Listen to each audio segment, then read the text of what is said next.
Mahmudjon, agar kuzatgan bo'lsangiz, oxirgi kunlarda shu 15 aprel kuni Tojikiston Rossiya qurolli kuchlari bilan mashg'ulotlar boshladi.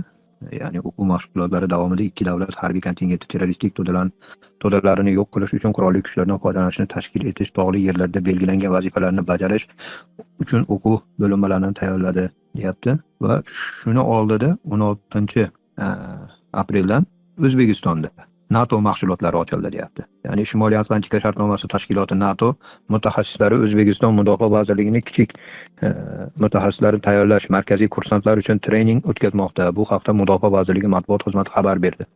Qayd etilishicha, NATO mutaxassislaridan iborat respublika delegatsiyasi O'zbekiston qurolli kuchlari kichik mutaxassislar tayyorlash markazi faoliyatini, jumladan o'quv jihozlari va o'quv xonalarini yaratilgan shart-sharoitlarni ko'zdan kechirgan.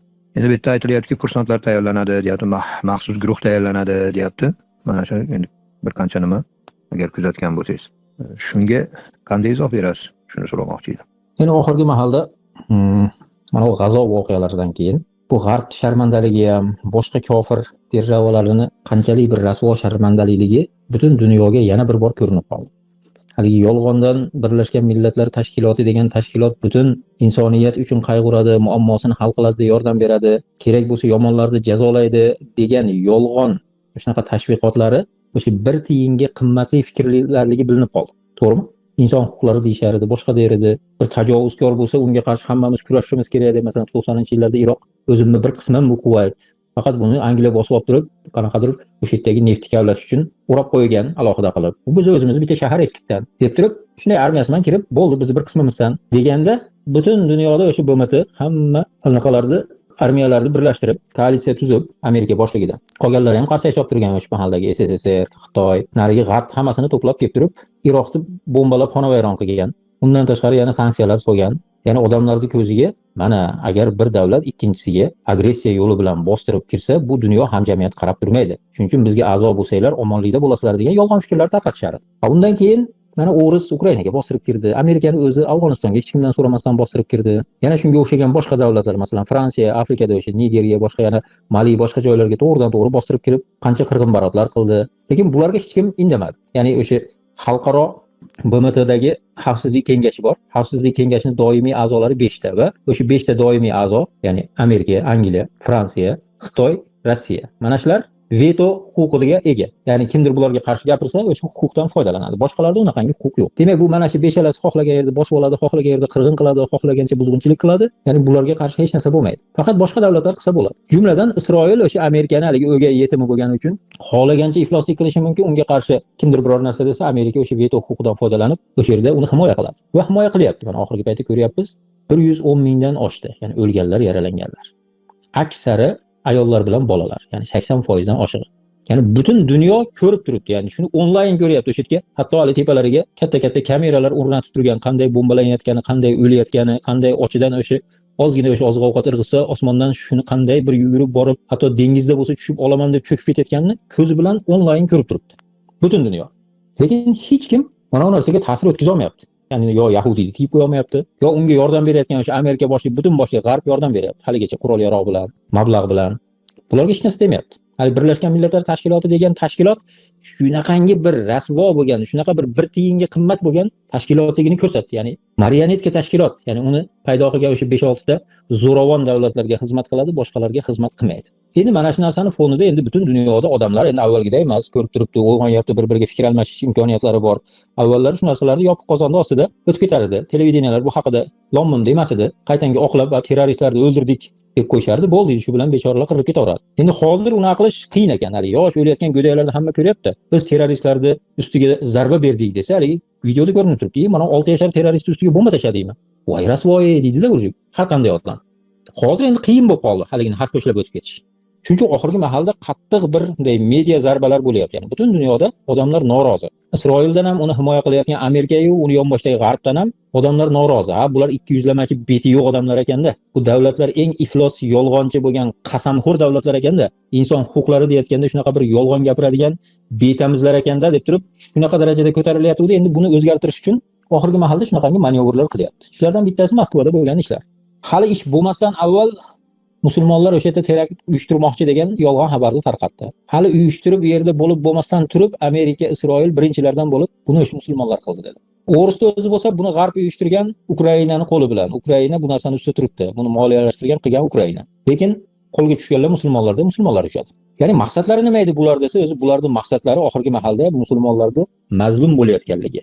Oxirgi bir asrning buyog'ida faqat terrorist, faqat shu jinoyatchi, faqat bular haligi taraqqiyotni ko'ra olmagan odamlar qilib ko'rsatilib, azoblanib, o'ldirilib, quvg'in qilinib, qamoqlarda chiritilib, yana aybni o'sha bechoralarni bo'yniga yuklanib, qayerda nima bo'lsa shu musulmon aybdor deydigan shunaqa bitta imijni paydo qilib olishganda, yaqin mana bu 7-oktyabrdan beri dunyo jamoatchiligining e'tiborida shu gaplar parchalanib ketdi. To'xta, musulmonlar sen aytganday terrorist emas ekan u, senlar ekansan o'shaqa o'zing aytayotgan terrorist. Yosh go'daylarni bombalaydigan senlar ekansan u, ey betiyo'g'lar, nimaga yolg'ondan yana musulmonni terrorist deysan? deydigan fikr shakllanishni boshlagan edi. Yaxshilar darajaga chiqdi agar ko'rgan bo'lsanglar. Hatto shu Yevropani o'zida ham 10 minglagan, 100 minglagan odamlar ko'chaga chiqib, to'xta bu rasvoligingni to'xtat, musulmonlarga qarshi deydigan darajaga chiqdi. Dunyoda boshqa joylarda ham shunaqa narsalar bo'ldi. Hatto Isroilda elchilarni haydab yuborgan davlatlar bo'ldi. Shu Janubiy Amerikada, yana boshqa joylarda. Endi biz malaylar haydamaydi-ku, beriga malay bo'lmasdan o'zi fikr bildiradigan davlatlar Isroilda hatto elchixonalarni yopib tashlashdi. Haqiqatda mana bu narsani endi o'zgartirish kerak. Yana musulmonlarni yomonotlik qilib, bir musulmonlarni yana bir terrorist degan vahimaman jamiyatda orasiga olib chiqish kerak. O'sha to'polondan keyin hatto Rossiyani o'zi aytayapti, buni Ukraina qildi deyapti. Lekin O'zbekistonga, Turkmaniston, Qozog'istonga FSBning maxsus odamlarini jo'natib, o'sha yerda reydlar uyushtirdi. Ya'ni o'g'rislik ishtirokida. Va yana shunaqangi narsalar ketyaptiki, boshqalar ham yana qaytib musulmonlarda haligi bular shunaqangi tajovuzkor, bular shunaqangi bir terrorist, shunaqa deyotgan narsani yana qaytib ko'tarishni boshladi. Agar kuzatgan bo'lsanglar, mana shu bir oyda bir nechta joyda shunaqangi odamlar ushaldi. O'tganda Italiyada ushashdi, bir nechta tojiklarda, Yevropaning boshqa davlatlarida ushadi, Germaniyada o'zi qanchasini ushadi, hamma joylarda bo'lyapti, hatto Afg'onistonda ham ikkita tojik ushadi, qiziq yeri. Shunaqangi butun dunyoda hamma joyda yana o'shanaqangi musulmonlarni bir ayblashlik, musulmonlarni yomonotlik qilishlik. Aytayotganda ham buni islomiy davlat bo'yniga oldi deb qataligi. Islomiy davlat deyotgan so'z shunaqa bir yomon bir islom davlati deyotgan so'z bir terroristlikni ifoda qiladigan bir narsa sifatida atay foydalanyapti. Bo'lmasa mana ular aytayotgan igil amalda yo'qda bugungi kunda birorta joyda mana men igilman deb haligi voqeda bir uyushib turgan qanaqadir bir jamoat yo'qsa uni ofisi yo'qsa uni gapiradigan rasmiy so'zlovchisi yo boshqa bir tayinli narsasi yo'q. Buni hamma biladi. Lekin shular bo'yniga oldi islomiy davlat deyotganda odamlarga qizig'i yo'q uni. Butun dunyoda olib qarasa haligi 8 milliard odam yashasa, hammasi haligi ipidan ignasigacha qarab, qaysi tashkilot ekan, qayerda joylashgan ekan, nima ekan deb tekshirmaydi-da. Ha, islom davlat degani bor ekan, yomon ekan bular mana. Bir chekkadan xalqni yosh qarisini qaramasdan otib ketaveradigan bir shunday bir vahshiy insonlar ekan. degan narsani yana qaytib butun dunyo jamoatchiligi olib tushyapti. Hamma joyda shu, hamma televideniyada shu narsalar gapirilyapti. Qayta postlar kunda o'sha O'zbekiston hatto 2-3 yil avval qamalgan odamlarning videosini hozir qo'yapti. Ogohlikka chaqiruv boshqa deb 2-3 yil avval qamalib ketgan o'tiribdi qaydadir. Haligini mana ogohlikka chaqiruv deb kunda 2-3tadan shunaqangi qidiruvdagi odamlar haqida ko'rsatuvlar tayyorlab boshqa qilib tarqatyapti qiziq yer. Hatto eski odamlar bundan 10 yil avval chiqib ketgan Suriyaga. Shu haqida bugun video tarqatyapti. Nimaga desa, bularga shunaqangi buyruq bo'lgan, yana qaytib mana bu islomiy jamoatlar yoki musulmon kishilar, umuman islom davlat deyotgan lug'atlarni qora otlik qilib yana matbuotga, mediaga olib chiqasan, tarqatasan. Yana shu bilan ovora bo'lasan, yana shu bilan kurashasan. Qanaqa qilib kurashishing ishing. Lekin shuni yomonotlik qilasan, kurashasan. Qizig'i yo'q uni. O'zi qaysi bor tashkilotmi, yo'q tashkilotmi, qizig'i yo'q. Lekin islom nomi, islomiy davlat nomi yoki bo'lmasam bir islom bilan hukm qilish deyotgan narsalar hammasi yomonlanish kerak, qora otlik qilinish kerak. Propagandani kuchaytirilishi kerak. Endi ne только o'sha propagandani kuchaytiryapti, hatto o'shanaqangi bir musulmonlarni qo'rqitib qo'yish uchun har xil manevrlar o'tkazyapti. Mana o'zi aytganda O'zbekistonda o'sha 16-fevral kuni NATOda o'sha qo'shma mashg'ulotlari ochilibdi. O'zi 1994-yil O'zbekiston o'sha tinchlik yo'ldagi sheriklik deb NATO bilan hamkorlikni boshlagan o'sha iyulda.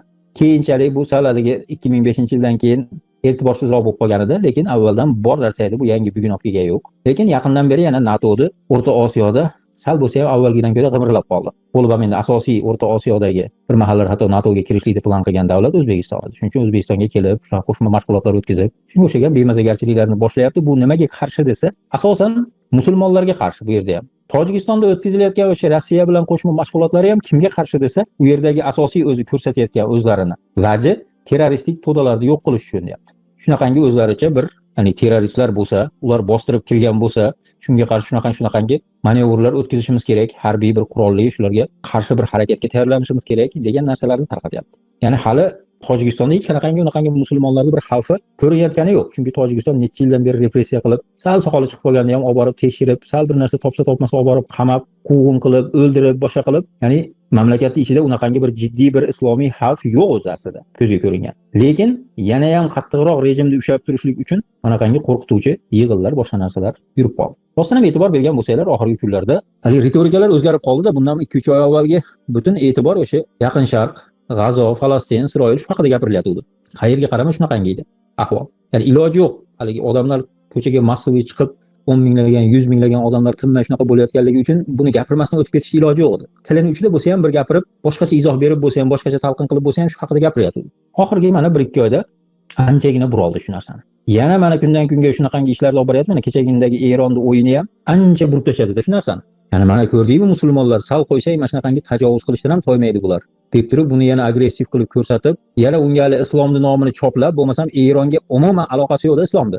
Eron islomiy davlat emas, islom hukmlarini yuritadigan davlat emas, Alloh qonunlariga asoslangan davlat emas. Bir hovuch buzg'unchilar davlatni bosib olib, bugungi kunda bilgan haromxo'rligini qilayotgan davlat. Aholisi musulmonlar bo'lsa ham, hech qanaqangi bir Falastinga ham, boshqalarga ham yordam berayotgani ham yo'q. Yolg'on yordam berayotganligi ham. Og'izda yolg'ondan haligi PR ishlashlik uchun shunaqangi gaplar gapiradi har zamonda. Endi kechagi qilgan ishi bo'lsak, hammaga ko'rinib qoldi. Ha, mana biz munosib javob qaytardik. Munosib deganda voqeasi qanaqa? Seni ikkita generaling, yana 7 ta shunaqangi yuqori mulozimdagi odamlaringni o'ldirdi. Elchixonangga to'g'ridan-to'g'ri hujum qilib, vayron qildi.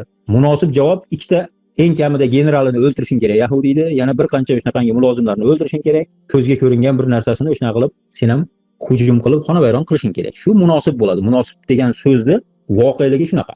O'tgan kuni aytganimizdek, hatto bitta oddiy ko'cha shipirayotgan Yahudiyni ham o'ldirgan yo'q. O'zi Yahudiyda ko'cha shipirmasa kerak, asosan bizdan borganlar shipiradi. Umuman Isroilda deyarli hech qanday bir anaqa bo'lgani yo'q. Ya'ni birorta odam o'ldi demadi. Ya'ni badaviylardan bo'lgan o'sha yerdagi arablar o'libdi, lekin Yahudiydan birorta odam o'lgani yo'q. Munosib javob deyapti. O'zi natijasi 0.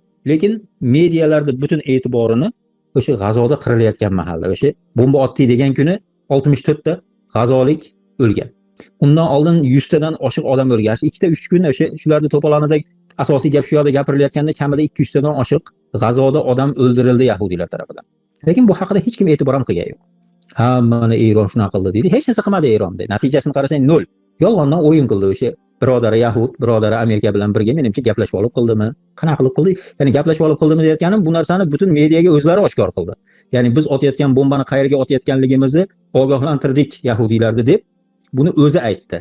Ya'ni Eronda BMTdagi vakili ochiq aytdi. Biz shu yerlarga hujum qilishimiz haqida avvaldan ogohlantirdik dedi. Ya'ni kanishni avvaldan ogohlantirsa o'lmaydi-da endi. Hatto yerga tushganda ham o'lmaydi-da. Shu yerga uramiz desa yerdan qochib ketadi-da misol. Generalni o'ldirmoqchi bo'lsa, shu generalni ishxonasiga uraman deb qo'ysa, shu kuni ishi kelmaydi-da u. Ya'ni shu darajadagi bir o'zlarini xorlikligini o'zlari ko'rsatdi. Lekin odamlar hali baribir populistik narsalarga uchar ekanda, mana Eron zato otdi-yu deb qo'yadi-da. Shu bilan zato otdi-yusi mayoqda bo'layotgan ishlardan odamlarni chalg'itib qo'ydi. Shuning uchun oxirgi mahaldagi bo'layotgan ishlarda asosiy qismi shunaqa tarafga qaratilgan deb o'ylayman. Alloh alam, endi bu meni mana shu haqidagi tahlilim. Ya'ni u narsa O'rta Osiyoda bo'ladimi, yana boshqa joylarda bo'ladimi, Erondami, Yaqin Sharqda yoki Yevropada bo'ladimi, qizig'i yo'q. Asosan endi butun dunyodagi mediani bir 80% ni egallagan Amerika va uni ittifoqdoshlari bo'lsa, hammasini bugungi kunda tarqatayotgani yana qaytib islom ummatiga qora chaplash, ularni yomonotlik qilish. Ya'ni o'sha tarafga yana buryapti eski strelkasini. Ya'ni odamlarni yana chalg'itish. Yana o'sha Isroilda Yahudlarni olib qo'yib ko'rsatishlik uchun o'zi bular o'sha shunaqa bombalamasa bo'lmaydigan xalqda bu musulmonlar. Sizlar bularga haligi achinyapsizlar-u, noto'g'ri achinyapsizlarda, bular o'zi terroristlarda, bularga achinib bo'lmaydi deyotgan narsani yana haligi yuzaga chiqarishmoqchi. Ya'ni kun mavzusi qilib doim endi yana sekin-sekin o'sha tarafga o'tib oladi. Yana 2-3 yerda portlashlar bo'ladi hali bu ketishda. Yana shunga o'xshagan bir yolg'on narsalar darrov o'sha paytda birdaniga bo'ladi-yu bizda ham shu kunlari 80 tagacha odamni uyini qidirib bir nechtasini ushlab ketdi. Qirg'izistonda ham xuddi shu ish bo'ldi. Tojikistonda ham shu 60 ta odam oshiq odamni ushladi. Hammasi birdaniga boshlanadi-da. Nima qilmoqchi ekan desa, Navro'z paytida portlataman deb uyushgan ekan. Shuning uchun deyapti. O'zbekistondagini desa, Yahudiylarni elchixonasini portlatmoqchi ekan. Qarang, hammasi bir paytda uyushib, gaplashib olib, o'sha kunlarda qilaman deb turgan ekan, kelib shu olish. Endi buni bu yog'i shunaqa yolg'on narsa chiqaveradi. Ertaga rostdan bir yerda portlatishadi o'zlari. Mana da buni ham musulmonga yuklaydi. Endi buni bu yog'i shunga o'xshagan narsalar ko'payadi. Chunki e'tiborda yana Yahudiylardan musulmonlarni bir vahshiyligiga qaratishligi kerak. Balkim Eronda yana o'shanaqa provokatsiya qiladimi? Yana bir ikkita bomba otib o'qsa yana javob qaytaradi, boshqa qiladi. Odamlar shu bilan ancha ovora bo'ladi. Barcha e'tibor o'sha qaraydi. Yahudiylar yana bechoraga o'xshab oladi. Menimcha mana o'sha O'rta Osiyoda bo'layotgan ishlar ham o'shini ta'siri. Chunki bu yerda hech qanaqangi bir realniy xavf yo'q. Endi bu narsani bittasiga NATO kelib o'rgatayotgani, bittasi Rossiya bilan qo'shma harbiy mashg'ulot olib borayotgani, ertaga bir-biri bilan urushadi bular degani emas. Chunki bu narsadan anchagina uzoq. Asosan shu musulmonlarga bosim o'tkazish uchun, qo'rquv ostida ushlab turishlik uchun, yana qayta musulmonlarning imijini bulg'ash uchun olib borilayotgan ishni bir qismi bo'lsa kerak deb o'ylayman, alloh alam. Assalomu alaykum hurmatli tomoshabin. Videolarimiz tez chiqib turishini istasangiz videoga like bosing. Albatta kanalimizga obuna bo'lishni ham unutmang. Videolarimizni boshqalarga ulashing. Albatta ulash uchun ham amal qilganlik savobini oladi inshaalloh.